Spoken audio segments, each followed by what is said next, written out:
Dulcinée, madame, mademoiselle, monsieur, bonjour. Bonjour à ma famille et à tout hasard à mon arc-en-ciel. Aujourd'hui, nous avons décidé de rebondir sur des propos tenus lors de deux reportages proposés dans l'émission Automoto, épisode 36, saison 48, diffusée le dimanche 14 mai 2023 sur TF1. Oula, je sais ce que vous allez penser. Ils s'en prennent encore à Automoto. Mais pas du tout. C'est tout simplement que nous nous servons d'Automoto pour pouvoir proposer notre vision des choses, qui peut être différente ou similaire. Nous allons essayer, nous, de nous raccrocher à leurs propos pour proposer quelque chose de complémentaire. Voilà, rien de plus simple. Donc, si vous avez regardé Automoto, vous comprendrez de quoi nous parlons. Si vous n'avez pas regardé Automoto, vous ne comprendrez rien. Enfin, si, vous comprendrez quand même. Parce que vous allez voir, il n'y a rien de compliqué. Ils ont fait deux reportages. Un qui était pour fêter, comme il se doit, les 25 ans de l'Audi TT. Et le deuxième reportage qui était consacré au prototype de la nouvelle Alpine A290. Ça nous a donné l'idée d'extrapoler un tout petit peu et d'aller dans des chemins de traverse. À vous de voir si ça en valait la peine après le générique.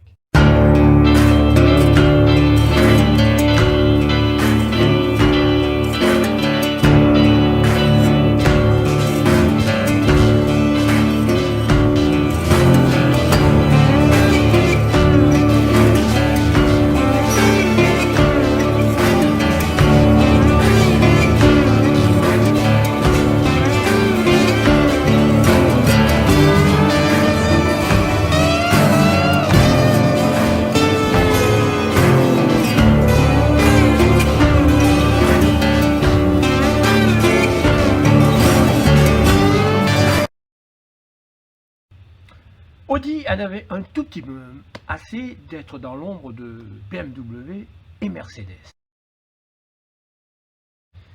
Il voulait faire partie d'un trio de tête des voitures premium allemandes, voire même européennes. Soyons clairs, pas grand monde pouvait s'estimer à ce niveau de finition, d'équipement et de motorisation. Peut-être les italiennes, mais côté fiabilité et qualité de fabrication, on n'était peut-être pas tout à fait au même niveau. Toujours est-il qu'en 1998 sort cette petite Audi TT pour essayer de donner un peu plus d'aplomb à Audi et de sortir de l'anonymat, si anonymat il y a. Deux journalistes d'Automoto, Jean-Pierre Galzic et Jérôme Chon, nous disent qu'elle a un style à elle, tout à fait indépendant de tout ce qui se faisait à ce moment-là. Entièrement d'accord.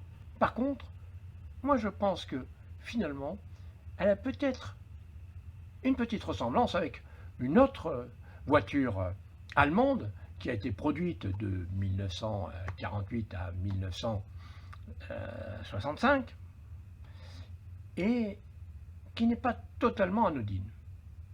Il semblerait que la Porsche 356 ait donné un petit peu de son pouvoir d'attraction à cette Audi.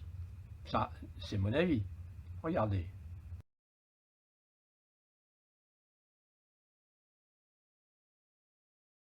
Audi, Porsche, Porsche, Audi, Audi, Porsche.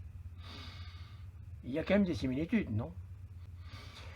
Chemin faisant, nos deux journalistes continuent leur plaidoirie, et puis arrive le moment où Jérôme Chon dit « Tiens, moi ce qui me plaît dans cette Audi TT, c'est qu'en fait, on ne sait pas trop où est l'avant de l'arrière. Un petit tilt. Pour une voiture française, celle-là, qu'on appelait la baignoire en son temps, qui est sortie en 1953 et dont j'ai effleuré le nom par le passé, d'ailleurs un passé assez proche, il faut bien le reconnaître, il s'agirait de la petite Panhard Dina Z, vous savez, celle qui a commencé sa carrière en tout alu. Et oui, avec une carrosserie hyper fluide qui lui permettait au moins la maquette en cire afficher un CX de 0,26 tout de même en 1953, en sachant que en remodelant un tout petit peu cette carrosserie, ils sont même tombés à 0,234 ou 35, ce qui est plutôt positif. Ça, c'était pour la petite histoire. Et d'ailleurs, si l'Audi a un style à elle, personnellement, j'ai une petite préférence pour sa réplique, celle qui a voulu faire la même chose, mais il me semble en mieux, la Peugeot RCZ. Le deuxième sujet concernait la présentation du prototype de l'Alpine A290 avec un pare-brise panoramique qui descendait énormément sur l'avant et qui ne sera pas repris sur le véhicule de série visiblement, tout comme les 3 places de front avec le volant au centre. On nous a rappelé qu'effectivement le volant au centre avait été déjà fait sur la McLaren F1. 3 places de front, les utilitaires anneaux, qu'ils soient des gros, des moyens, des petits.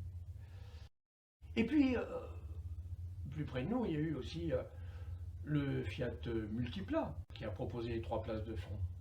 Et si on parle uniquement automobile, souvenez-vous de la Matra Murena qui a succédé à la Matra Bagheera qui, elle deux, avait 3 places de front. Et puis, dans les années 50, les automobiles berlines avaient souvent une banquette à l'avant et les publicitaires des années 50, qu'ils aient travaillé pour Panhard ou Peugeot, Renault ou autre, dès qu'ils pouvaient expliquer que 3 places étaient possibles sur l'avant, ils ne se sont pas gênés. La preuve en image, mais là, vous verrez qu'il ne faut pas être bien gros.